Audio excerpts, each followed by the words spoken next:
دنیا نه د طالبانو سختې غوږورې خبرې سته پکې یوه له غوږورو خبرو نه دا ده وي په همدې کنعانینو کې یو سړی عوج ابن عنق نومېده عوج ابن عنق وي دا طالبانو دومره خطرناکه سړی وي دریاب ته به چورکته سو دریاب یې وایي تر دې زنګانه و که نه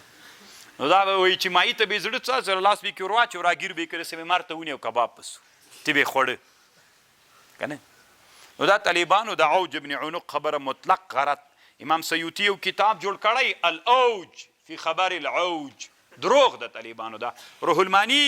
هم سیوطي ته طالبانو ډېر احترام لري د هغه له خبرې نه هغه کړی ده درانه بمونه پې غورځولي دا مطلق صحیح ده یو غټ سړی و طالبانو خو دومره غټ خو نه و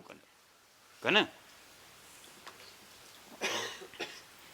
عوج ابن عنق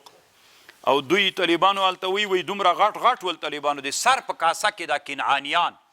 د یوه سر په کاسه کې دا د سر کاسه څه ده پاس چې تریسته کې دوی کې وایي اویا نفره ناست دا دروغ دي طالبانو روح المانی رد کړي دي دا خبر خو پوهېږئ که نه